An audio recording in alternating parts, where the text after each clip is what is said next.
Hello friends, welcome back Spain news channel நண்பர்களே. இன்றைக்கி இந்த வீடியோவில் ஒரு முக்கியமான அரசியல் நியூஸை தாங்க பார்க்க போகிறோம். அதாவது வீரமணியுடைய மிரட்டலுக்கு பயந்து அறநிலைத்துறையுடைய உயர் அதிகாரியை மாற்றுவதா என்று விஜய்க்கு வானதி சீனிவாசன் கடு கண்டனம் தெரிவித்திருக்கிறாங்க. அவங்க தெரிவித்த இந்த கண்டனம் தான் சமூக வலைத்தளங்களில் வைரலாக பரவிட்டுருக்கு. ஸோ அதை பற்றிய முக்கிய தகவல்களை தான் இந்த வீடியோவில் இப்போ நான் ஷேர் பண்ண போகிறேன். வாங்க என்னங்கிறத பார்க்கலாம்.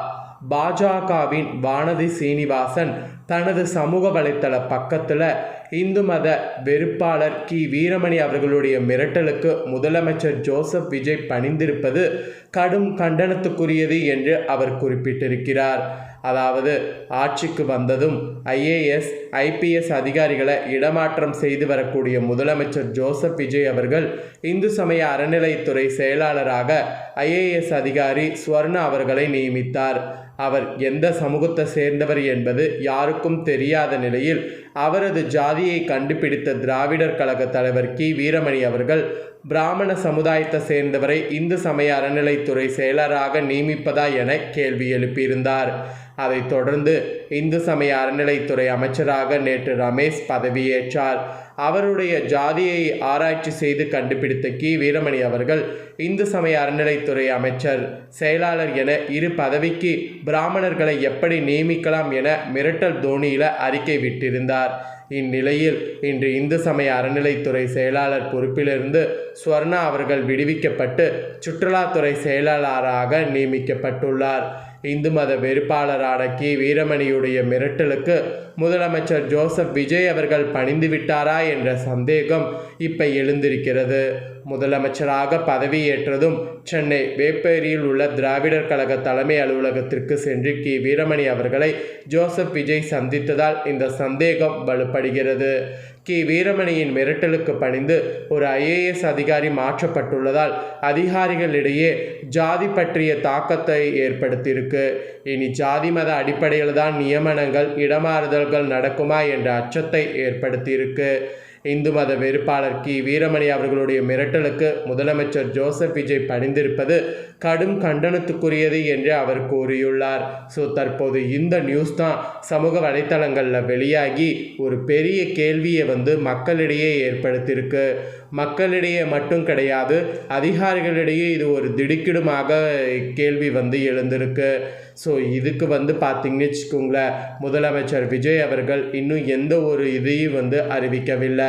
ஆனால் இந்த கேள்வி பார்த்தீங்கன்னு வச்சுக்கோங்களேன் எழுந்து சமூக வலைத்தளங்களில் வேகமாக பரவிட்டுருக்கு.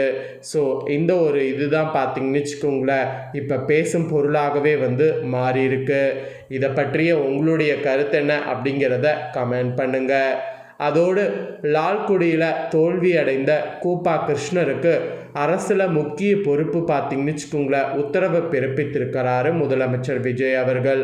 தோல்வி அடைந்தாலும் இன்னொரு பக்கம் அரசியலில் முக்கிய பொறுப்பு கொடுத்துருக்கிறது அவங்க கட்சியிடையே வரவேற்கத்தக்கக்கூடிய ஒரு விஷயமாகவும் அமைஞ்சிருக்கு. ஸோ அதை பற்றிய சுவாரஸ்யமான தாள்களையும் இந்த வீடியோவில் ஷேர் பண்ணுறேன். அதையும் இந்த வீடியோவில் தெரிஞ்சுக்குங்க. தமிழக சட்டமன்ற தேர்தலில் தாவேகா சார்பில் லால்குடி தொகுதியில் போட்டியிட்டவர் முன்னாள் அமைச்சர் கூப்பு கிருஷ்ணன். இவர் அதிமுக வேட்பாளர் லீமா ரோஸிடம் 2739 வாக்குகள் வித்தியாசத்தில் தோல்வி அடைந்தார். இதனைத் தொடர்ந்து பெரம்பூர், திருச்சி கிழக்கு என 2 தொகுதிகளில் போட்டியிட்டு வென்ற தாவேகா தலைவர் விஜய் திருச்சி கிழக்கு தொகுதியில் தனது எம்எல்ஏ பதவியை ராஜினாமா செய்தார். இதனைத் தொடர்ந்து அங்கு நடைபெற இருக்கக்கூடிய இடைத்தேர்தலில் கூப்பா கிருஷ்ணன் மீண்டும் போட்டியிட வாய்ப்பு இருப்பதாக தகவல்கள் இப்போ சொல்லப்பட்டு வந்திருக்கு. இந்த நிலையில் முன்னாள் அமைச்சர் கூப்பா கிருஷ்ணனை தமிழ்நாடு நகர்ப்புற வாழ்விட மேம்பாட்டு வாரிய தலைவராக நியமித்து தமிழ்நாடு முதலமைச்சர் ஜோசப் விஜய் உத்தரவு பிறப்பித்திருக்கிறார்.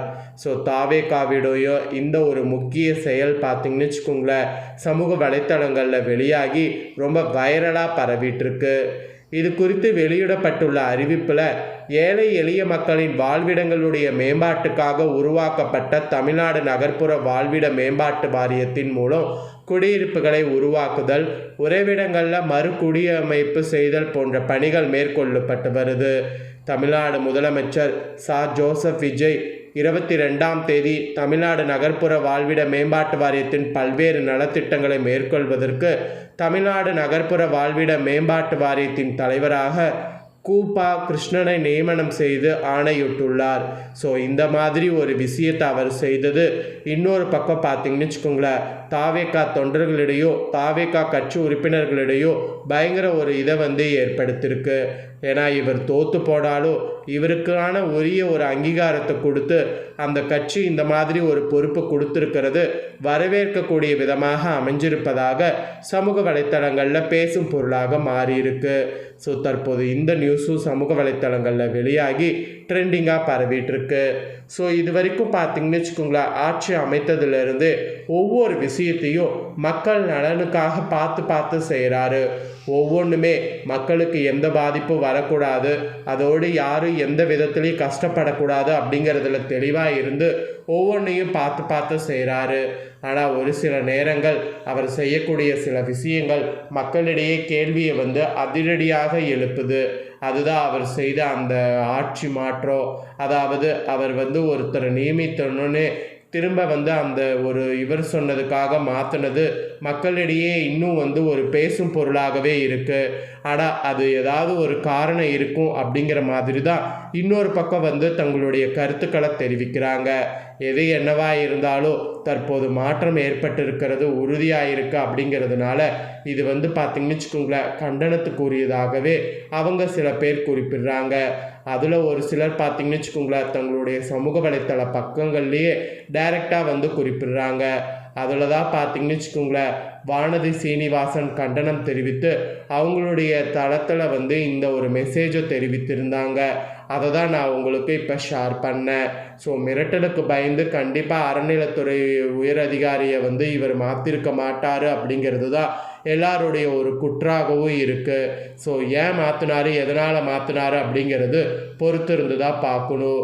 ஸோ அடுத்தடுத்து பார்த்திங்கன்னு வச்சுக்கோங்களேன், நிறைய அப்டேட்கள் அவர் கொடுத்துக்கிட்டே இருக்கிறாரு. ஸோ அந்த அப்டேட்கள் என்னென்ன அப்படிங்கிறத அடுத்தடுத்து வரக்கூடிய வீடியோவில் ஷேர் பண்ணுறேன். சமீபத்தில் அரசியல் களமே சூடு பிடித்து போயிட்டுருக்கு. இது வரைக்கும் இல்லாத அளவுக்கு இந்த டைம் அரசியலில் பெரிய மாற்றம் ஏற்பட்டிருக்கு. அதனால் அரசியலில் ஒவ்வொரு விஷயமும் ரொம்ப நுணுக்கங்களோடு பார்த்து எல்லாமே வெளியாகிட்டுருக்கு. அதனால தான் அரசியலில் என்ன நடக்குதோ அதை உடனுக்குடனே ஷேர் பண்ணிகிட்ருக்கேன்.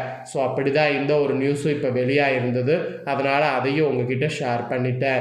இதை உங்கள் ஃப்ரெண்ட்ஸ் ஃபேமிலிக்கு ஷேர் பண்ணுங்கள். அவங்களும் அறநிலைத்துறையை மாற்றின இந்த விஷயத்தையும் கண்டனம் தெரிவிக்கிறதையும் தெரிஞ்சுக்கிட்டோம். இதே போல் புதிய நியூஸை தெரிந்து கொள்ள சேனலை சப்ஸ்கிரைப் பண்ணுங்கள், கூட பெல் பட்டனை ப்ரெஸ் பண்ணுங்கள். நெக்ஸ்ட்டு சுவாரஸ்யமாக வேறொரு வீடியோவில் உங்களை சந்திக்கிறேன். சப்ஸ்கிரைப் பண்ணி சப்போர்ட் பண்ணுங்கள். நன்றி, வணக்கம்.